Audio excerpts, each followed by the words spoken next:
Adom ga thabak tawminariba mi ama khangmang mangkhradi adom kari tawgani. Mangna bore khandokadra natraga midugi awa nungai pau lawgadra. Arang araki sangsar oiriba Bollywood tadi masi khara tangna thokli. Ngasigi Saturday night Angakpa series ta mityeng taminarasi atiyagi Ningthou laimagi punsi mahing hinglambadagi Ahingba Norokta.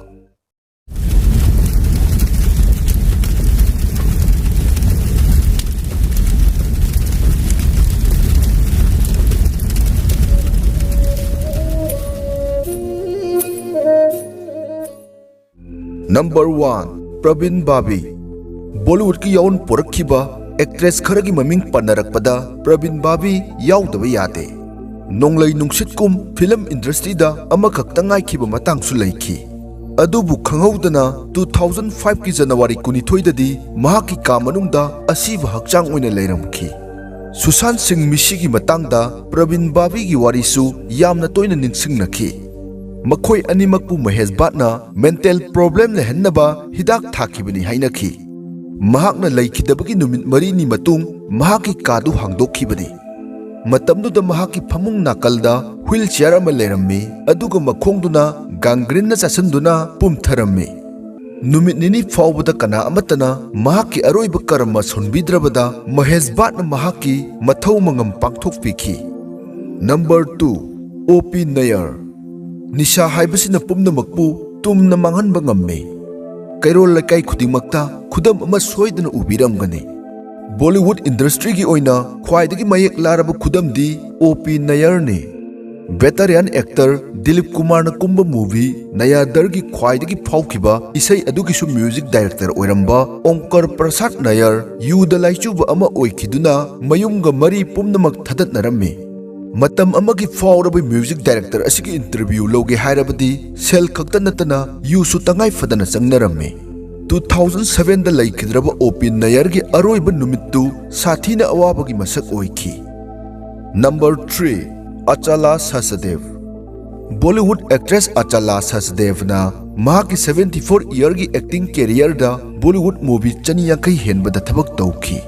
Mapuroiba laikhidraba mahakpu mahaki macha animakna hundokpiramme.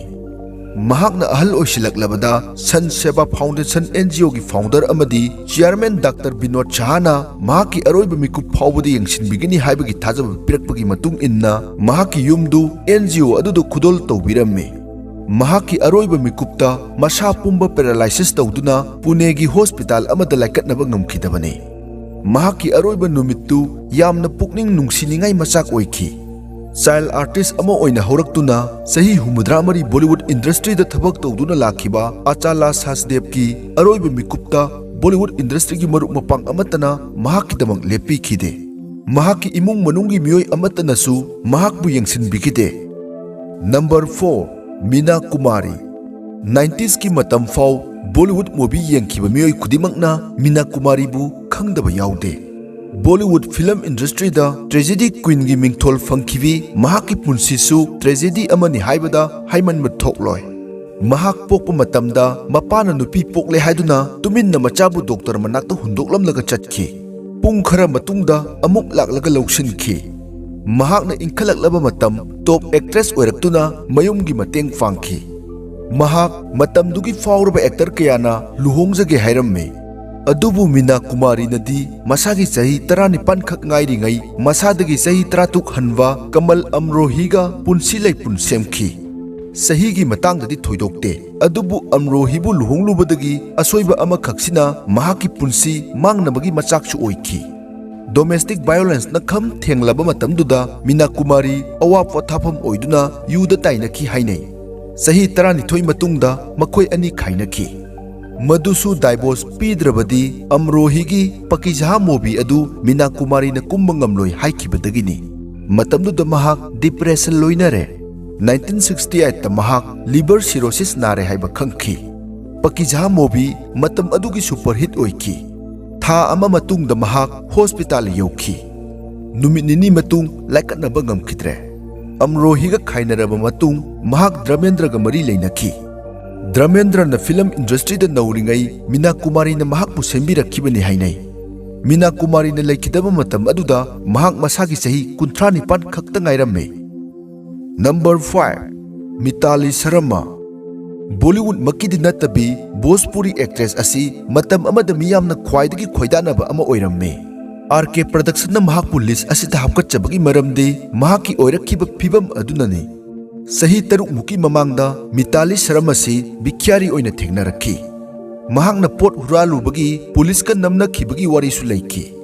Matam amada miyamna autograph laujagi haiduna tanarambi changkholabi actress aduna huranba amadi chaknibagi phibam yorokpa haibasi kiningai amadi ngakningai oi khanjai. Number 6. Raj Kiran. Photo asi yengbiyu. 1975 tagi sahi kuntarin muki manungda Bollywood movie chamagi matakta kumlamba Raj Kiran 2002 dagi khangmang mangkhi. Masung mamanaba kana amatana khungul su lirudre. 2010 da mahaka film kuminakhiba haujikna laikhidraba veteran actor Rishi Kapoor na Raj Kiran gi maramda mayumda call tawduna hangloi. Angakpa pakhum amada Raj Kiran wakhal nabagi Atlanta gi angauba thampham amada leire haiba khanglakhi. Miyamna di mahaksi laikhidrabra haina su khanarambane. Aikhoiga thabak punminaramba miyoi amabu kuina uraktrabadi aikhoidi paw launai. Film industry dadi masi khara tanglaba male. Number 7. Bhagwan Dada. Hena thoina ming chatkiba Gangs of Wasseypur gi beta ji kismat ki hawa kabhi naram tabi dragadi amuktang tathokpiyu arubu pawro poktakna thanmani. Isai adumak 1951 gi musical comedy movie Albela dagi lokthokpani. Isai aduda yawriba actor adudi movie adugi director Bhagwan Dada matam adugi khwaidagi sel paiba misak amani. Mahakna matamdugi khwaidagi tangba gari amadi banglo kayagisu mapu oiramme. Adubu mahaki aroiba mikupti Mumbai gi khwaidagi motpa Islam amada laikhi. Mahakna puthokpa film ani khak flop chatkibadagi mahaki sampati pumnamak mangkhibani. Number 8. Gitanjali Nagpal. Fashion world da matam amagi khwaidagi mamal tangmi modeler Gitanjali Nagpal fashion designer kayagi asa oiramme. Designer kayana makhoina puthokchaba phijol amuktang oirabasu setpiyu haiduna tanarami. Kangana Ranaut amadi Priyanka Chopra gi movie fashion yengbi khraba. Maduda Kangana na laukhiba role adu Gitanjali gi asengmani haiba yai. Drug talaichu khrabi Gitanjali phibam khudingmaktagi mangsilaktuna aroibadadi South Delhi gi mafam kayada yumgi minai oina thabak tawba khaknatana masayonba amadi bikhya chatpasu haurakhi. Laichubudi fakhide. Ngasigi video asigi pandamdi miyoibagi punsi khubak khunamni. Loinana yu amadi drug na punsi kiyabu laikha tahanba ngammi haibasini. Karigumbadana aina mi atopapu kihanaba sijinariba yotka ugana saba nongmai adugi maru adu isada hanjinduna palaklabadi I soidana thokani haibasisu kaufade. Adomgi feedback ngaijari like subscribe kaubiganu aroiba oina thagatjari.